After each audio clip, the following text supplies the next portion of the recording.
Hi guys, thanks for joining me for another VR video, kind of VR-ish, because, well, it's there. It'll be on my face later on. I have got myself a new Fanatec DD1 and a bunch of other Fanatec cool stuff, the V-feed pedals, the shifter, and a GT wheel with the universal hub. And I sort of wanted to draw a little bit of a comparison between what I used to have on this rig, which was a Logitech G920. And although that's kind of not a very fair comparison because the Logitech's down at the bottom end of the scale, or the entry level end of sim racing equipment, and this is nearer the top, I wanted to see, or at least comment on, my first venture into direct drive sim racing. Now, I'm going to do this today on Project Cars 2, which isn't the greatest sim for force feedback or, you know, drivability. I still play it because I love the immersion that it gives me. But I have installed Jack Spade's force feedback files, which improved things no end, because quite frankly, when I first fired this thing up and jumped into Project Cars 2, it sucked. It was so underwhelming. I thought, hang on a second, this is... I spent all this money and this thing feels pretty much the same as the Logitech. But with the Jack Spade files, it's a completely different ballgame. So I'm going to take a BAC Mono, because it's a really cool, hardcore, stripped out race car, around Alton Park. And why Alton Park? Well, because it's one of the laser scan parks that are in Project Cars 2, which means we've got all of the cool surface detail and the bumps and everything. So I want to see how the new force feedback files compare with, or rather how they link up with this wheel to give me a better experience in game. So let's get started. Okay, so I'm number 6 on the grid, alongside a couple of Ferrari Enzos. Let's get going.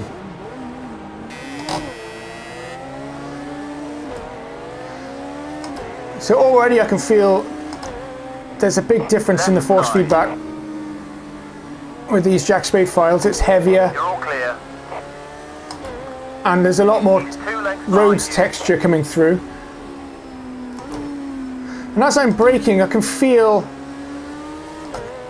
I don't want to say I can feel what the front tyres are going through, but I can feel something different happening. Like that. It's these twitches that occur. Clear. That gives me a lot of information. I'm going to try and squeeze my way up the side of this Enzo. Put myself in a position. Still there, left side. Oh, this. Nice one, you're clear. This track just feels way too tight.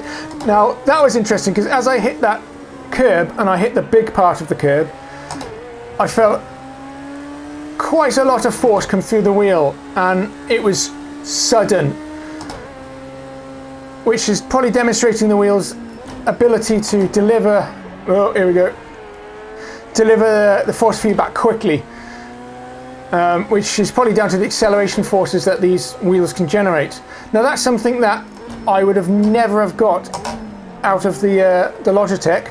I don't know what kind of cornering technique I'm using here. It's the Tokyo Drift style, I think.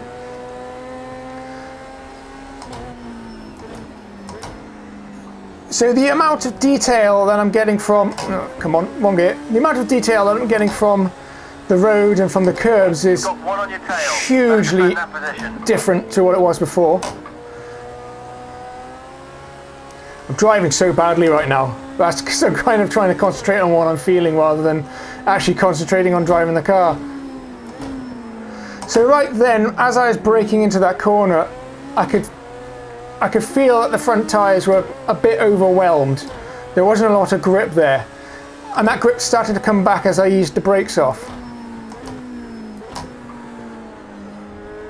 So just going over the low part of the curbs, because you can feel the ridges like that. I can feel all of those ridges as I'm rumbling over that curb strip. And that's just, again, that's just something that my Logitech could not deliver. As well as that, the actual force that this thing is delivering to both my wrists is significant. It makes the experience so much more involving. And not only that, it's just hard work.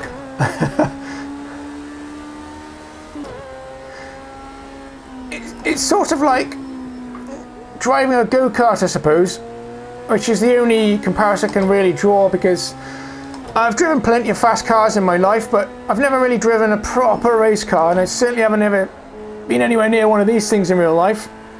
And of course these things in real life are an absolute weapon, but when you go karting, you have to wrestle that thing around the track. First sector you've done so far. Great job. Because there's very little in the way mechanically between the front wheels and the steering. So you feel everything, and the steering bucks and twists and throws you around, and it's sort of similar to what I'm experiencing here. It's quite fantastic. And there's a little undulation in the track there, and the car wanted to kill me. We're just sliding out of the way here. I can feel when the grip comes back, and that's when I know I can put the foot back down.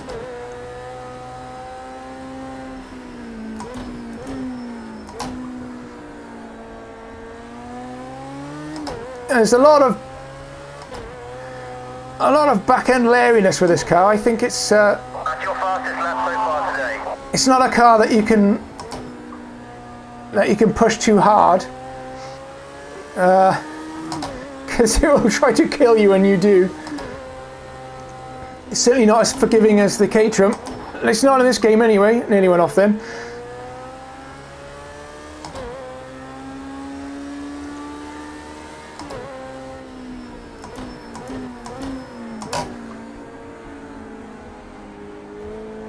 Just coming through that corner, then I can feel, as I've got the lock on, I can feel where the road surface is starting to camber away.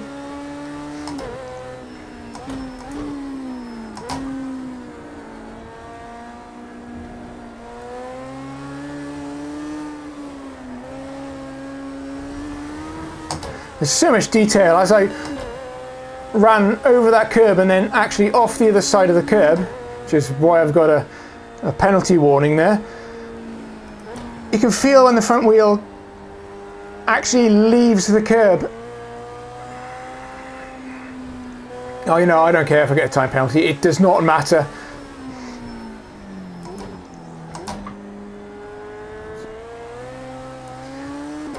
As well as that, the forces of opposite lock when the rear end of the car wants to come round. Final lap. Just keep it smooth. And the wheel bucks in the opposite direction, you feel the weight of it. You feel like there's an actual inertia to the machinery that you're piloting here.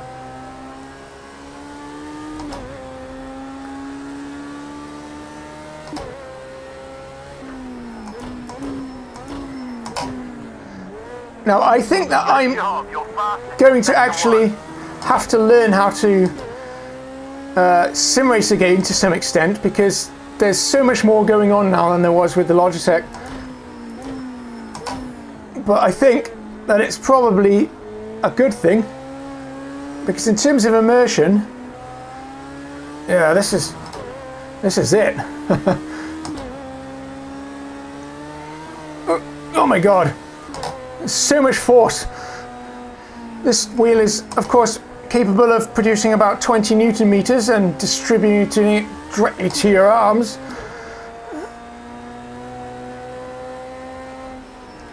So here we are for the final corner for the last time. And I don't know what position I'm in, but it doesn't really matter. I'm just glad I didn't die. So that was pretty spectacular, I must say. Fifth, so I made it one place in that little race. But as I said, I wasn't really racing seriously. I was just giving it a bit of a go, just to draw a comparison with the wheel here. So with the Jack Spade files, this thing is extraordinarily different, quite frankly. I don't know what I can say to that. It much more improved over the standard Project Cars 2 force feedback.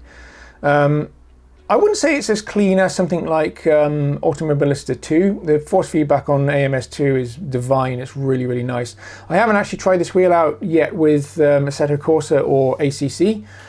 Looking forward to doing that soon. But certainly, in terms of Project Cars 2, the Jack Spade files are really, really awesome. And that was a really good experience. That was hard work. And, you know, considering what I came from, it's right up there with the immersion level. It's going to really do it. Anyway, thanks for watching the video. If you've got this far, then congratulations. If you fancy subscribing, then do so, but you know, whatever. And if you want more rubbishy content like this, then stay tuned to my channel and I'll bring some soon. Thanks for watching. Bye bye now.